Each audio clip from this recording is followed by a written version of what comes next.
Hey guys, it's Greg with Apple Explained, and today we're going to cover the history of iOS. This topic was the second place winner of last week's voting poll, and if you didn't get to vote, make sure you're subscribed. That way the voting polls will show up right in your mobile activity feed, and you can let me know which video you'd like to see next. So as you probably already know, iOS is a mobile operating system that Apple created for use on their iPhone, iPod Touch, and iPad. Now, iOS is one of the world's most popular mobile operating systems despite only running on Apple's own hardware. Compare this to the Android mobile operating system, which is licensed by Google to various hardware manufacturers and wireless carriers. Now, the debate over which approach is better is a topic we're not getting into today, because in this video, we're going to focus on the history of iOS and its development from 2007 to 2018. So back in 2007, the first version of iOS was released, but it wasn't actually called iOS back in those days. In fact, Apple didn't give the iPhone's operating system a name until 2008, when iPhone OS 2 was introduced. Up until that point, Apple marketing material simply said that the iPhone runs a version of macOS 10, Apple's desktop operating system. But today, the first version of iOS is referred to as iPhone OS 1, and the capabilities of this OS were groundbreaking at the time, because keep in mind, the BlackBerry was leading the smartphone market back in 2006, and its operating system was considered best in class, although in retrospect it appears to be very archaic. Now, Apple recognized the shortcomings of smartphones at the time and envisioned a device that was more capable while also easier to use. The device was the iPhone, and its success depended almost entirely on its operating system, iPhone OS 1, which redefined the capabilities of a mobile device. In fact, when the first iPhone was introduced, competitors admitted to being shocked by what Apple was able to accomplish, and it sent them back to the drawing board.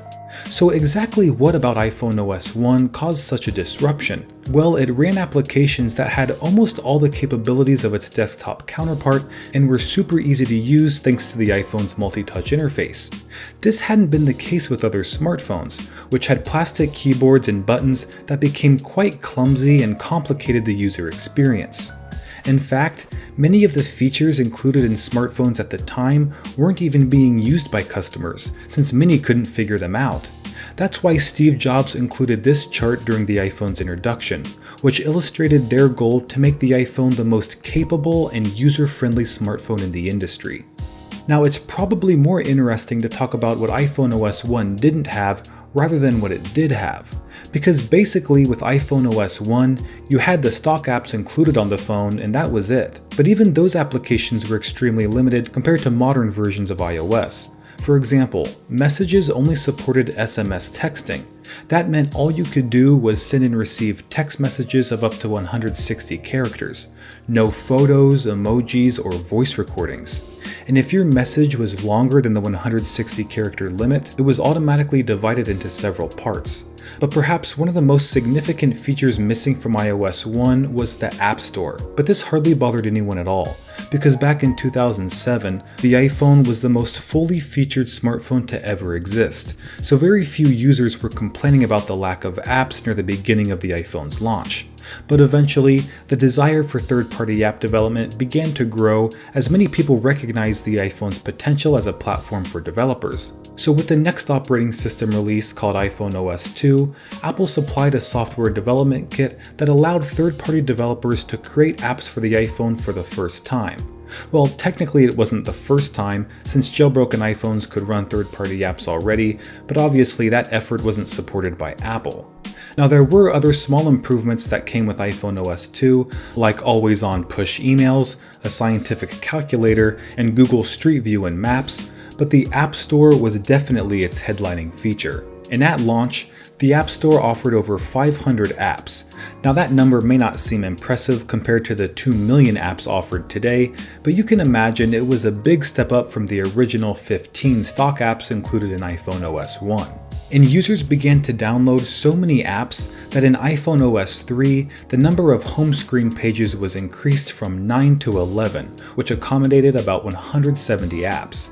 And I should mention that iPhone OS 3 was the first version to not be fully supported on every iPhone, since the original iPhone didn't have some of the new features offered. And some of those were the long-awaited cut, copy, paste feature, Spotlight, voice memos, and video recording on the iPhone 3GS. But I think one of the most significant additions to iPhone OS 3 was MMS support in Messages, and that meant users could finally send and receive photos, contacts, locations, voice recordings, and video messages. Now, it was during the lifespan of iPhone OS 3 that the iPad was introduced, and at the same time, Apple decided to rename iPhone OS to iOS, since it was now being used by devices other than the iPhone. And in 2010, Apple introduced iOS 4, which brought with it some really advanced capabilities like FaceTime video calling through Wi-Fi, improved multitasking features, home screen folders which held up to 12 apps each, 5 times digital camera zoom, AirPlay, AirPrint, and the ability to create personal hotspots depending on carrier support. So iOS 4 was a significant upgrade released alongside the iPhone 4, but there was one problem, and it had to do with the algorithm that calculated the iPhone's signal strength. Now, this issue may sound pretty insignificant, but it threw Apple into a PR nightmare that was dubbed AntennaGate. You see, iPhone 4 users noticed their network bars would fall dramatically when gripping their phone in a certain way, and this was thought to be a design flaw caused by the iPhone 4's new antenna system, but for the most part, it turned out to be an issue with iOS 4's signal strength algorithm, and Apple later released a software update that fixed this issue. Now, in October 2011, iOS 5 was introduced alongside the iPhone 4S, and this update delivered one of the iPhone's most iconic features, Siri. And when Siri was first released, it was far and away the best digital assistant on the market, although that hasn't necessarily been the case in recent years. Now, other major additions in iOS 5 was an overhaul to notifications, which included passive banner alerts along with Notification Center. And for the first time, software updates could be delivered to iOS 5 over the air, which meant you didn't have to connect your iPhone to a computer every time an update was available. Other features included multitasking gestures for the iPad, a camera shortcut on the lock screen, synced iMessages across devices, group messaging, and native emoji keyboard support. This was also when the iPod app was replaced by the music and video apps. Now, iOS 6 came near the end of 2012, and it was infamous for replacing the native Google Maps app with Apple's own version called Apple Maps. Now, Apple Maps did offer some cool features like turn-by-turn directions and flyover views in select locations, but it just didn't have the same level of detailed map data that Google Maps had, and it showed. When users started getting directions from Apple Maps, they found it to be very unreliable. Location data could be inaccurate, certain cities were missing entirely, and many establishments were mislabeled. The release of Apple Maps became so problematic that Apple CEO Tim Cook issued an open letter of apology saying he was extremely sorry for the frustration and that the company fell short on the commitment of bringing world-class products to its customers. And internal debate over this apology became so heated that one of Apple's long-serving executives, Scott Forstall, actually left Apple during this time. Now, apart from Apple Maps, iOS 6 introduced some other well-known features that you probably use today, including Passbook, now known as Wallet, enhancements to Siri, shared photo streams, FaceTime over cellular, and panorama mode. So iOS 6 brought some important improvements to the iPhone, but its true significance wasn't clear until Apple released iOS 7, because it was at that point everyone realized iOS 6 would be the last version to retain the iPhone's classic skeuomorphic interface. Under the leadership of Jonathan Ive, iOS 7 ushered in the era of flat design. It got rid of reflections, shadows, textures, and app interfaces that resembled real-life objects. This change was actually quite shocking at the time, and many users were turned off by iOS 7's flat, colorful design. But Apple stuck with their decision, and the iOS interface remains flat to this day. Now, iOS 7 brought more than just a new look. It featured AirDrop, CarPlay support, new Siri voices, parallax wallpapers, FaceTime audio, and iTunes Radio. So iOS 7 was a big leap forward for the iPhone, but it needed some refinements and optimizations, and Apple delivered exactly that in September 2014 with iOS 8. It allowed the iPhone to integrate even more seamlessly with the Mac through features called handoff and continuity, which allowed tasks like writing an email to be started on one device and seamlessly picked up on another.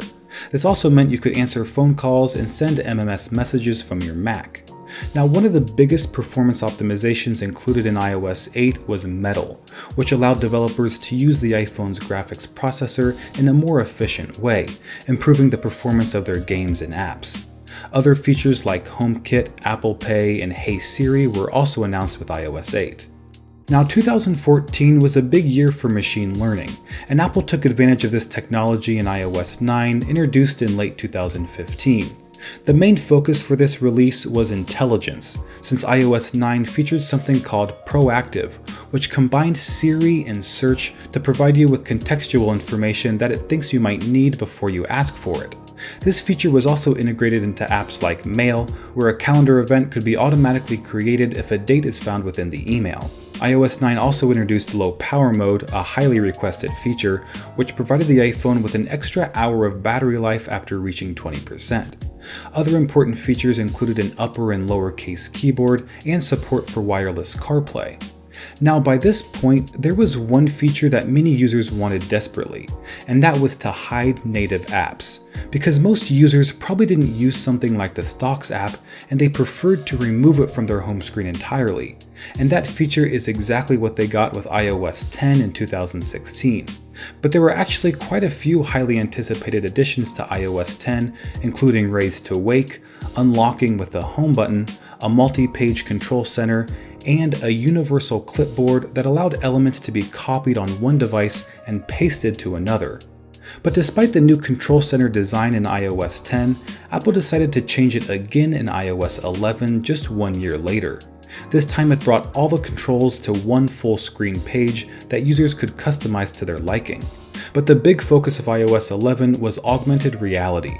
Apple developed something called ARKit, which allowed developers to integrate advanced AR technology into their apps for the first time. And when it came to the iPad, iOS 11 delivered some incredible productivity features, including drag and drop, a new multitasking interface, and support for 4 active apps on screen at the same time. Now, the most recent version, iOS 12, is available for download September 17, 2018, and not only is it supposed to increase device performance by 70%, but iOS 12 also has some really helpful productivity features like screen time, which gives you detailed reports of how much time you spend on your device and what you're doing. There's also something called Siri Shortcuts, which allows users to program a series of actions that should happen automatically at a certain time. For example, to start their day, users can set their lights to turn on, coffee maker to begin brewing, and iPhone to display the News app. But of course, this is assuming your appliances and lights are connected through HomeKit. Now, there are a lot of other cool features like ARKit 2, Measure, and Do Not Disturb during bedtime, but something I'm really excited about is how well iOS 12 appears to be running on older devices. Several beta testers have reported their older iPhones becoming noticeably faster after updating, and if this is true for all older iPhones, I think it'll be one of iOS 12's most important features. So that is the history of iOS, and if you want to vote for the next video topic, don't forget to subscribe. Thanks for watching, and I'll see you next time.